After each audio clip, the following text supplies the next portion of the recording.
이 시간 하나님께서 우리에게 주시는 말씀은 신약성경 고린도전서 3장 5절에서 9절까지의 말씀입니다. 제가 보는 성경으로 신약 265쪽에 있습니다. 신약성경 265쪽에 있는 고린도전서 3장 5절에서 9절까지의 말씀을 저와 한 절씩 교독하시고 마지막 9절 합독하겠습니다. 그런즉 아볼로는 무엇이며 바울은 무엇이냐? 그들은 주께서 각각 주신 대로 너희로 하여금 믿게 한 사역자들이니라. 난 심었고 아볼로는 물을 주었으되 오직 하나님께서 자라나게 하셨나니. 그런즉 심는 이나 물 주는 이는 아무것도 아니로되 오직 자라게 하시는 이는 하나님뿐이니라. 심는 이와 물 주는 이는 한 가지이나 각각 자기가 일한 대로 자기의 상을 받으리라. 함께 있습니다. 우리는 하나님의 동역자들이요 너희는 하나님의 밭이요 하나님의 집이니라. 아멘. 오늘 본문 함께 읽은 이 말씀 그리고 고린도전서 3장은 분열된 고린도 교회를 향한 사도 바울의 권면을 담고 있습니다. 분열된 교회라고 하는 표현이 있죠.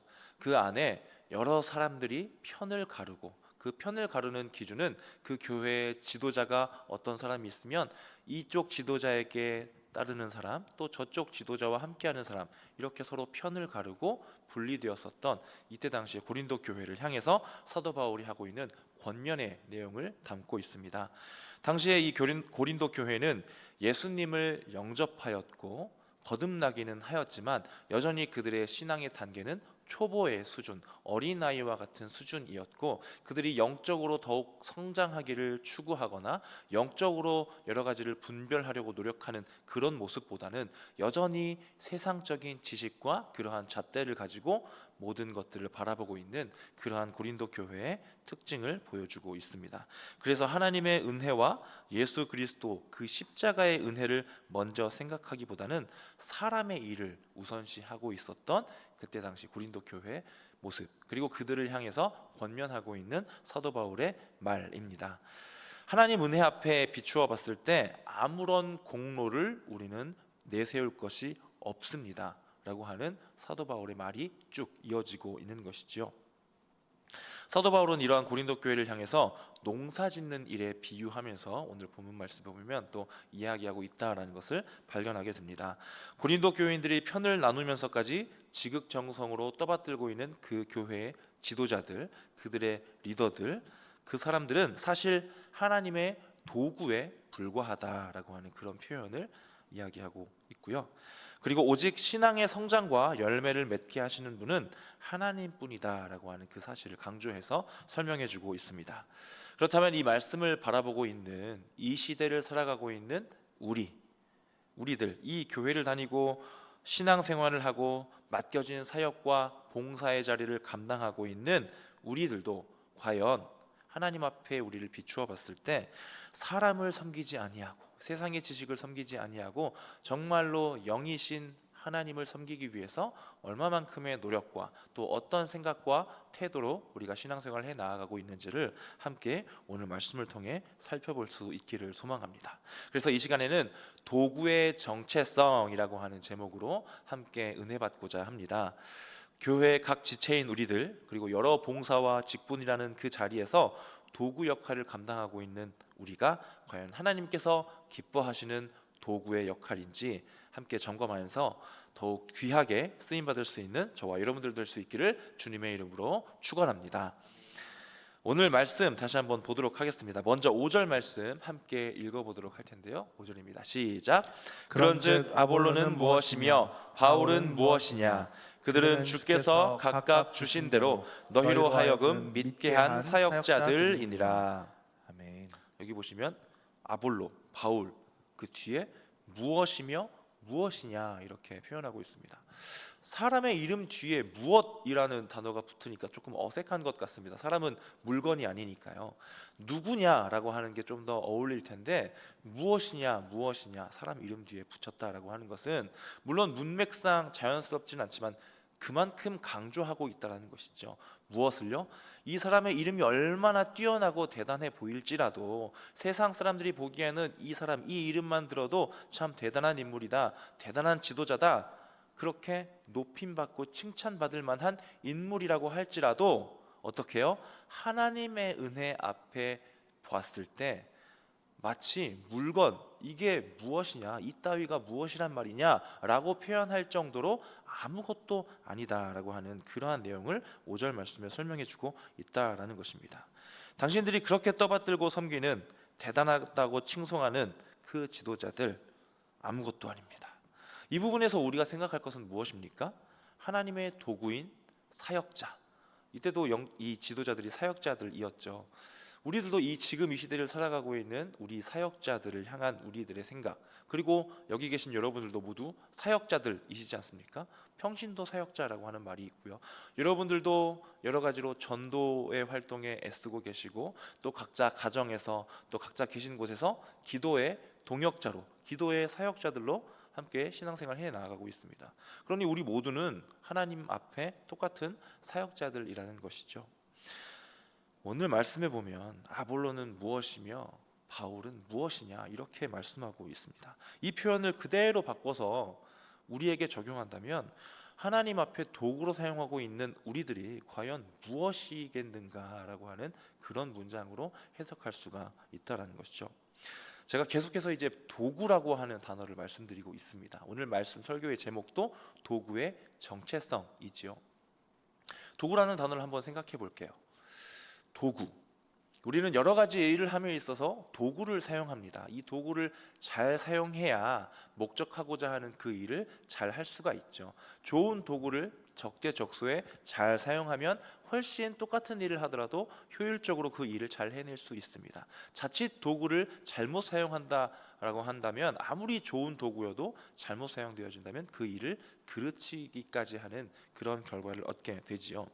그래서 도구는 참 중요하지만 한편으로 다시 생각해 보면 그 도구가 주인공이 될 수는 없다라고 하는 것을 우리가 발견하게 됩니다. 예를 들어서 이런 거지요. 여러분들 이 자리에 오신 우리 성도님들, 이 예배다 우리 성전에 나오기까지 여러 가지 방법으로 오셨을 겁니다. 물론 걸어서 오신 분들도 있겠지만 어떤 분은 버스를 타고 오신 분도 있을 것이고, 지하철을 타고 오신 분도 있을 것이고, 자가용을 운전해서 오신 분들도 있을 겁니다. 어떤 도구를 사용하셨습니까? 교통수단이라고 하는 도구를 사용하셨죠. 그런데 여기까지 오신 성도님들 우리가 서로 만났을 때 어떻게 인사를 나눕니까? 아이고 오시느라고 수고하셨습니다 라고 오신 여러분들, 여러분들 한 분 한 분을 향해서 오시느라 수고하셨습니다, 애쓰셨습니다 이렇게 말을 하지요. 혹시 이렇게 인사를 나누시는 분은 있을까요? 여기까지 오실 때 정말 그 버스가 고생했네요. 여러분들이 이 자리에 오기까지 지하철이 욕받습니다. 여러분들이 자가용들이 그 자동차가 기름을 태우느라고 얼마나 수고가 많았을까요? 이렇게 인사를 나누는 분은 아마 아무도 없겠지요. 무슨 뜻입니까? 도구는 도구일 뿐입니다. 잘 쓰임 받으면 그만이라는 것이죠. 그 결과가 물론 도구에 의해서 바뀌기도 하지만 그 도구가 칭찬받는 결과는 없다라는 것이죠. 그 도구의 이름이 남거나 그 도구의 이름이 높아지거나 하는 그런 결과는 나올 수 없다라는 것입니다. 이것이 우리 인간들, 사람들 사이에서도 당연하게 여겨지는 개념입니다. 자, 그러면 하나님의 사역자, 하나님의 도구인 우리에게 한번 이 개념을 적용시켜 보자라는 겁니다. 혹시 우리 안에, 내 안에 공로의식이라고 하는 것이 혹시 들어온 적은 없으신가요? 내가 이렇게 교회에서 봉사했는데, 내가 이 정도로 많이 수고했는데, 내가 이렇게 많은 시간, 많은 열정과 나의 많은 에너지를 투자했는데, 내가 이 정도 했으면 하나님 저 이 정도는 그래도 인정받아야 하는 거 아닙니까? 하나님 저 인정해 주셔야죠. 하나님 제가 이렇게 수고했으면 하나님 저에게 이 정도 복은 주셔야 되는 거 아닙니까? 하나님 제가 이렇게 열심히 신앙생활 하면서 이렇게 봉사했으면요 하나님 제 삶도 뭔가 좀 바뀌어야 되는 거 아닐까요? 라고 하는 하나님 앞에 보상심리를 가지기도 하고요, 때로는 사람들에게 뭔가 알게 모르게 조금이라도 인정받았으면 하는, 사람들에게 칭찬받았으면 하는 그런 인간적인 마음이 우리 안에 들어와 있던 적은 없었는가 함께 점검해 보았으면 좋겠습니다. 바라옵기는 늘 하나님 앞에 하나님 나는 도구일 뿐입니다. 그저 잘 쓰임 받기를 소망합니다.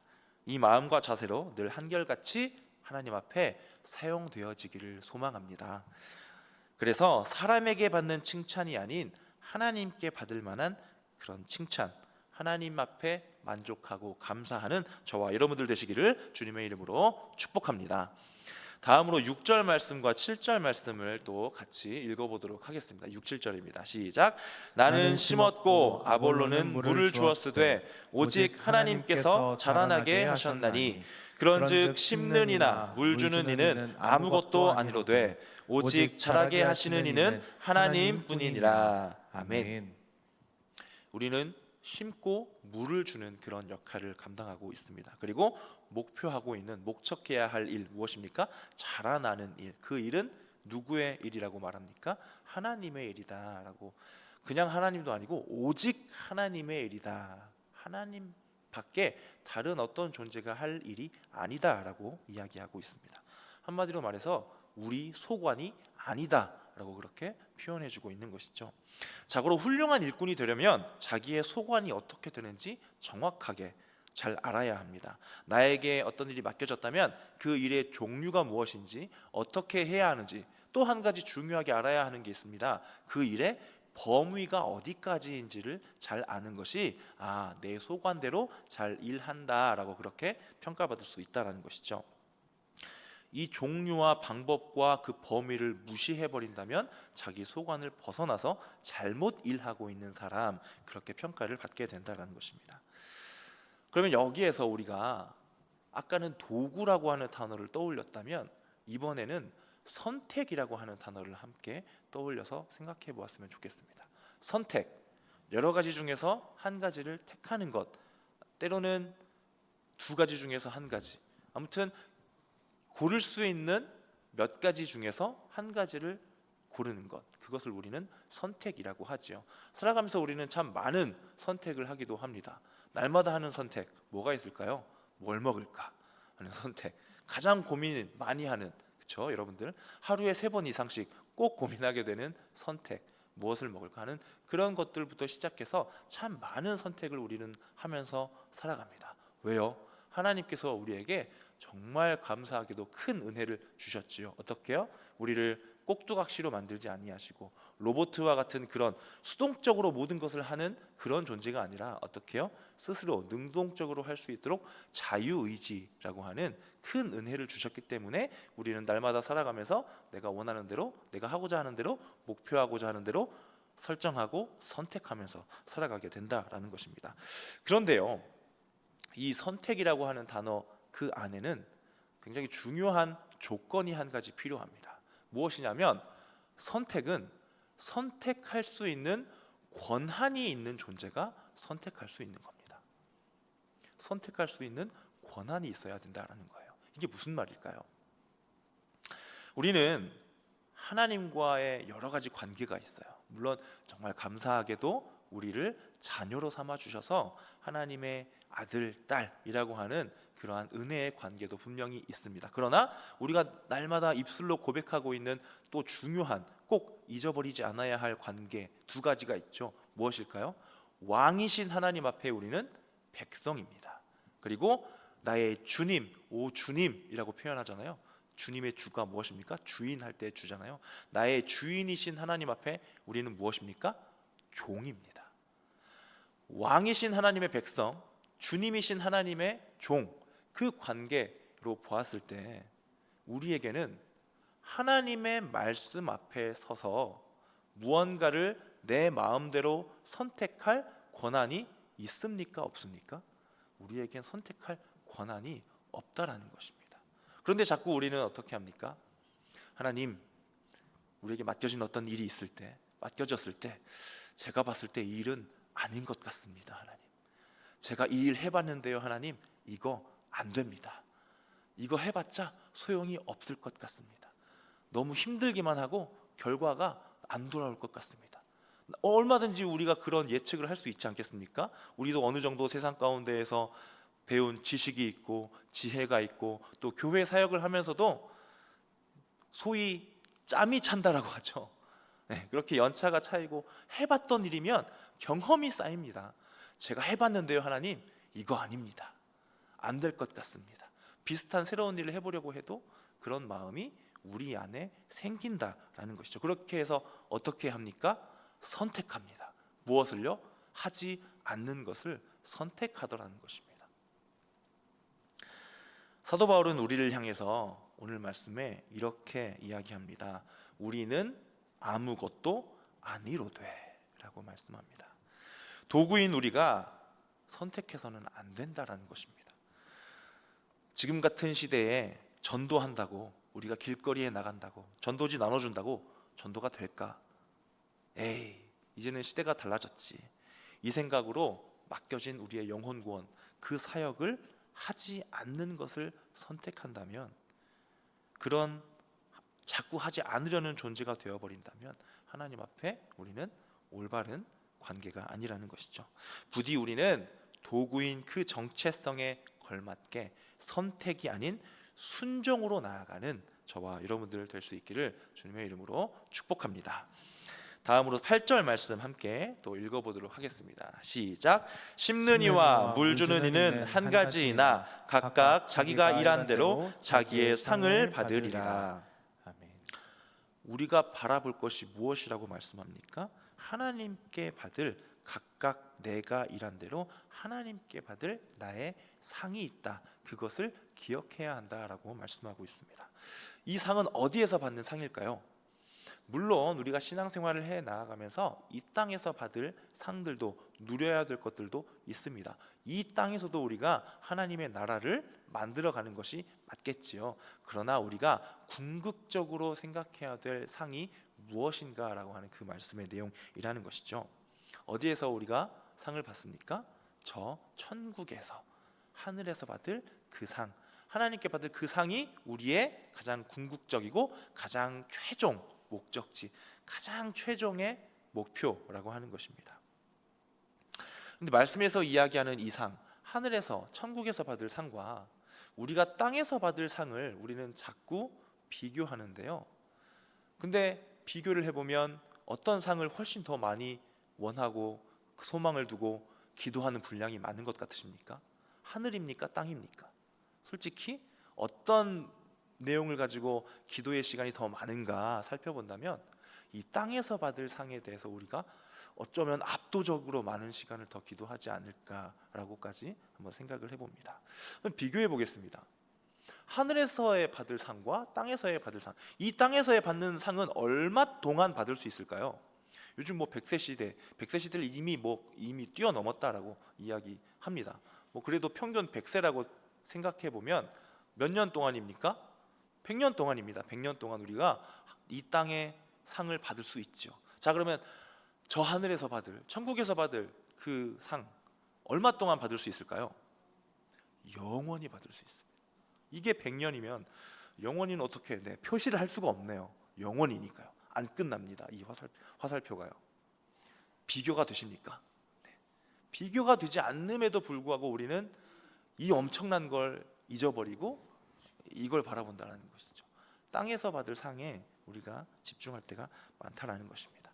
다시 한번 또 바라옵기는 이 땅에서의 그 어려움에, 이 땅에서 수고함에, 하나님, 제가 이 땅에서 좀 더 쾌적했으면 좋겠습니다. 더 편했으면 좋겠습니다. 더 풍족했으면 좋겠습니다.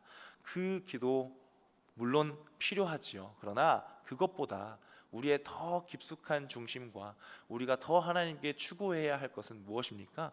하나님, 지금은 제가 힘들고 어렵지만 이 모든 저의 삶의 과정을 다 이겨내고 다 지나고 났을 때 하나님 앞에 서서 심판받고 하나님과 함께 영원의 그 시간을 살 때 받을 그 상을 소망합니다. 지금은 힘들고 어렵지만 그 나중에 언젠가는 받을 그 상을 바라보면서 오늘도 순종하겠습니다. 이렇게 나아갔으면 좋겠습니다. 그래서 천국에서 영원한 그 기쁨에 늘 마음을 두는 저와 여러분들 되시기를 주님의 이름으로 축복합니다. 이제 마지막으로 9절 말씀을 보도록 하겠습니다. 9절 함께 또 읽어볼까요? 우리는 하나님의 동역자들이요 너희는 하나님의 밭이요 하나님의 집이니라. 아멘. 우리는 하나님의 은혜 앞에 내세울 것이 없는 아무것도 아닌 그런 존재가 아니다라고 서두에 말씀을 드렸습니다. 그리고 열매 맺는 일은 우리의 소관이 아니라 오직 하나님의 일이다라고도 말씀을 드렸고요. 그리고 조금 전에 선택하지 말고 순종해야 하는 존재이다라고도 그렇게 설명을 드렸습니다. 그렇기 때문에 사도 바울은 얼마든지 이 내용을 종합해서 이런 표현으로도 말씀할 수 있었을 거예요. 이렇게 말입니다. 우리는 하나님의 도구에 불과하다. 그러니 잔말 말고 딴 생각하지 말고 그저 영이신 하나님의 은혜 앞에 고개 숙이고 엎드려서 땅에 납작 엎드려서 복종하여라. 그것이 올바른 그리스도인의 삶이다 라고도 얼마든지 말할 수 있었을 것입니다. 그런데 사도 바울이 지금 이렇게 이야기하지 않고요, 참 은혜로운 표현을 사용하고 있습니다. 어떻게요?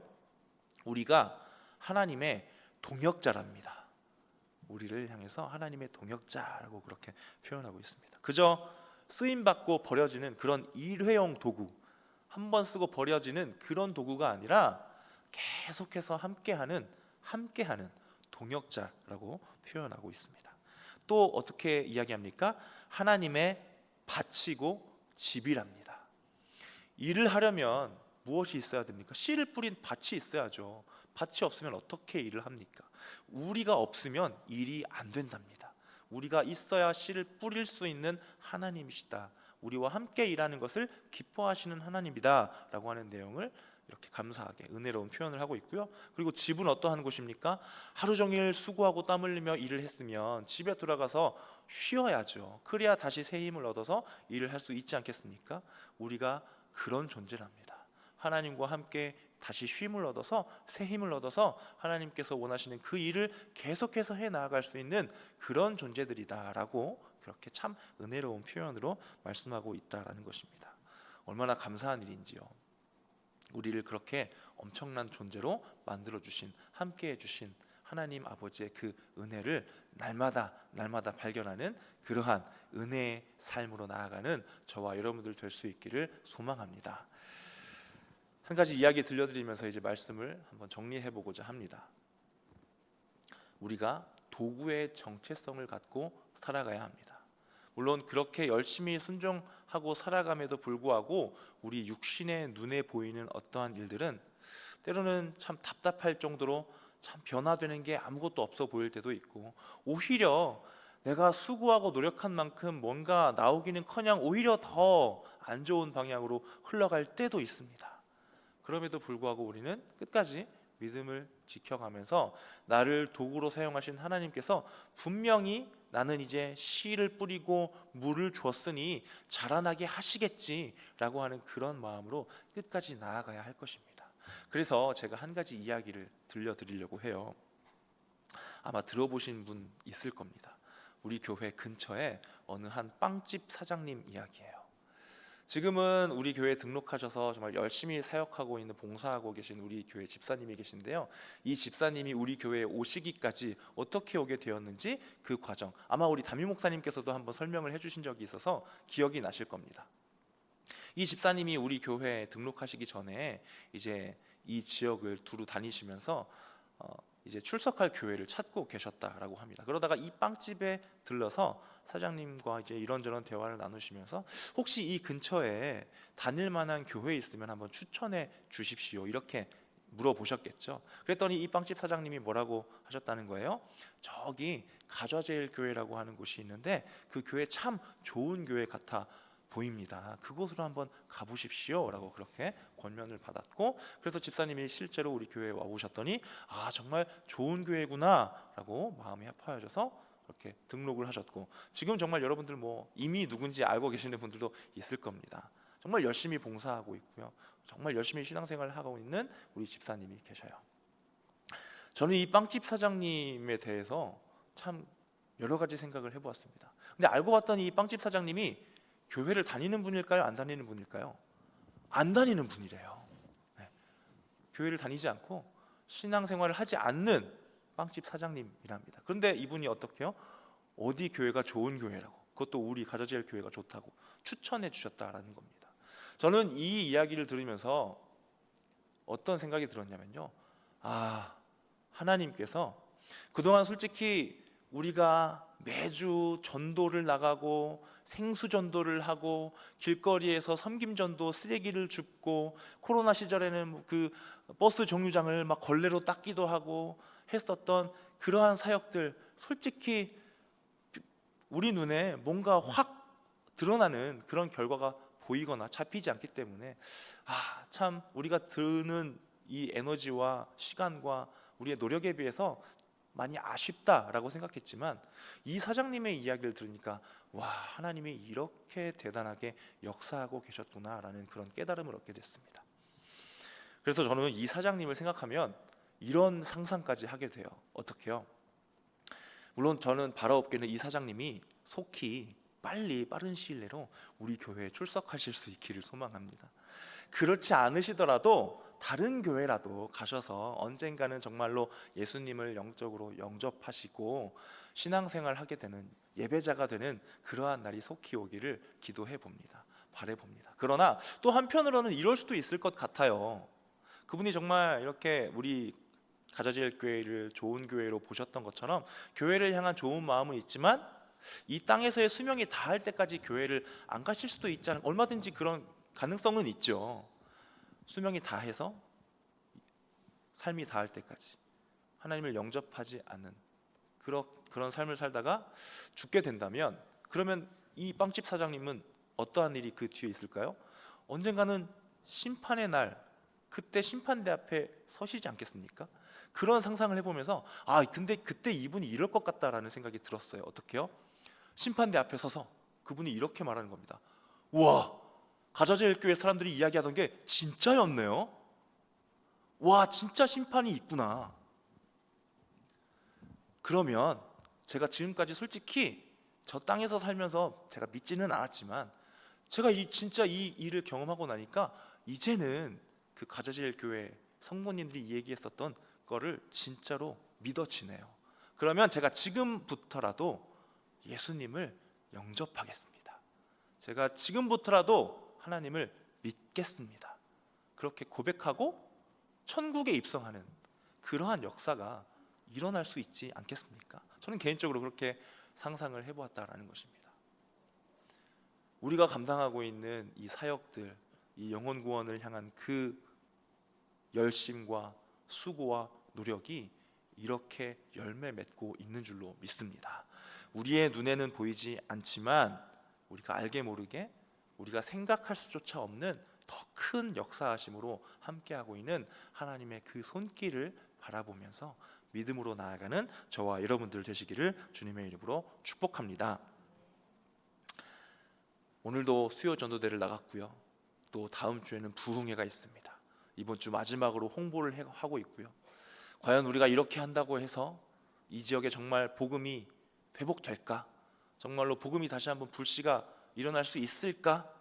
우리 사람의 생각으로는 안 되겠지. 부정적인 생각이 들 수밖에 없습니다. 우리 눈에 보이는 결과가 없으니까요. 그러나 다시 한번 우리는 기억해야 합니다. 우리는 도구입니다. 도구의 올바른 정체성을 갖고 있어야 할 줄로 믿습니다. 도구는 순종하면 그만입니다. 잘 사용되면 그만입니다. 잘 사용되면 그 자체로 우리는 감사한 것이고 그것이 우리의 영광이고 그것이 올바른 삶입니다. 우리가 바랄 것은 오직 하나님 아버지께서 우리를 향해서 잘하였도다, 착하고 충성된 나의 자녀들아, 이런 칭찬 받는 것으로 충분할 줄로 믿습니다. 오늘 이제 남은 한 주간도 이러한 역사를 풍성하게 함께 누리시는 저와 여러분들 되시기를 주님의 이름으로 축원합니다. 할렐루야. 이 시간에 우리 다 같이 찬양하시고 같이 기도하도록 할 텐데요. 이 시간에 우리를 사용하소서라고 하는 찬양입니다. 우리에게는 소원이 있습니다. 어떤 소원이요? 주님이 다시 이 땅에 오시고 심판의 날이 다가오고 언젠가는 올라갈, 입성할 그 천국에 가기까지 내가 열심히 하나님 말씀에 순종하여서 내가 받을 그 상급, 그것 하나 소원하면서 나아가겠습니다. 그 믿음의 고백을 다하여서 함께 찬양하도록 하겠습니다.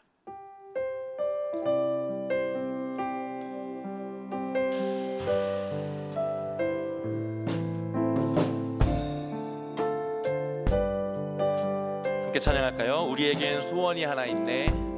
우리에겐 소원이 하나 있네. 주님 다시 오실 그날까지 우리 가슴에 새긴 주의 십자가 사랑 나의 교회를 사랑케 하네. 주의 교회를 향한 우리 마음, 주의 교회를 향한 우리 마음, 희생과 포기와 가난과 고난, 하물며 죽음조차 우릴 막을 수 없네. 우리 교회는 이 땅에 아멘. 교회를 교회되게, 교회를 교회되게, 예배 예배되게 우릴 사용하소서. 진정한 부흥의 날 오늘 임하도록 우릴 사용. 한 번 더 교회를 교회되게, 교회를 교회되게, 예배 예배되게 우릴 사용하소서. 진정한 부흥의 날 오늘 임하도록 우릴 사용하소서. 아멘. 이 시간 말씀 붙잡고 함께 기도하도록 하겠습니다. 하나님, 이 시간 말씀대로 우리가 하나님의 도구의 그 정체성을 잘 갖고 살아갈 수 있도록 도와달라고 함께 기도하도록 하겠습니다. 아버지, 우리가 우리 눈에 보이는 어떠한 결과, 환경에 우리의 마음을 빼앗기지 않고 내가 도구라는 그 사실만 생각하고 하나님께서 분명히 반드시 함께 하실 것이라는 그 믿음만 붙잡고 나아가는 우리 모두 될 수 있게 해달라고 기도하도록 하겠습니다. 또 특별히 하나님께서 우리 교회에 맡기신 사역들이 있습니다. 영혼 구원, 또 다음 주에 있을 부흥회, 또 우리 교회가 맡고 있는 모든 손길들과 발걸음 가운데에 하나님께서 우리가 상상할 수 없는 큰 은혜로, 큰 열매로 함께 해달라고 또 말씀 붙잡고 또 우리 교회 사역을 위해서 또 기도 제목을 놓고 함께 통성으로 기도하도록 하겠습니다. 기도합니다. 참 좋으신 아버지 하나님, 감사합니다. 오늘 우리에게 말씀 주셨습니다. 우리는 하나님의 도구라는 사실을 우리가 늘 기억할 수 있도록 아버지 인도하여 주시옵소서. 이 말씀을 중심에 품고 우리에게 맡겨진 모든 직분과 봉사의 자리 가운데에 나아갈 때에 날마다 하나님만 바라보고 하나님만 생각하고 하나님의 손길을 의지하면서 감사한 마음으로, 기쁜 마음으로 날마다 나아갈 수 있도록 아버지 도와주시옵소서. 하나님, 우리는 날마다 나약하여서 우리의 육신의 생각으로 모든 것을 바라보고 생각하고 판단하고 선택할 때가 너무나도 많음을 다시 한번 고백합니다. 우리를 붙들어 주시고 그렇게 살지 않을 수 있도록 성령 하나님 우리를 도와주시옵소서. 그리하여서 정말로 우리 가자될 공동체를 통하여서 우리가 생각할 수조차 없었던, 우리는 예측할 수조차 없었던 하나님의 크신 은혜와 역사하심, 그러한 기적을 날마다 경험하고 목격하고 하나님 앞에 영광 올려드리는 우리 모두 될 수 있도록 아버지 인도하여 주시옵소서. 주님 감사합니다. 인도하여 주시옵소서. 아버지 하나님, 오늘 우리에게 말씀 주시니 참 감사합니다. 우리는 하나님의 감사한 도구입니다. 그 도구의 정체성을 잘 간직하고 잃어버리지 아니하고 늘 하나님을 바라보고 하나님을 의지하면서 날마다 우리와 함께 하시는 하나님의 역사하심, 우리를 통하여서 열매 맺으시는 하나님의 그 크신 손길을 발견하고 목격하고 하나님만 높여드리고 하나님을 찬양하며 살아가는 그러한 행복한 그리스도인들로 살아갈 수 있도록 인도하여 주시옵소서. 아버지, 이 시간 하나님 앞에 나오며 또 준비한 예물드린 손길들이 있습니다. 이 손길들과 마음, 이 정성 하나님 기억하여 주시고 이들의 삶 가운데, 이들의 가정 가운데, 그리고 생업과 사업 가운데에 하나님께서 채워주시는 형통의 복과 흘러 넘치는 물질의 복으로 더하여 주시옵소서. 감사드리며 모든 말씀 예수님의 이름으로 기도드립니다.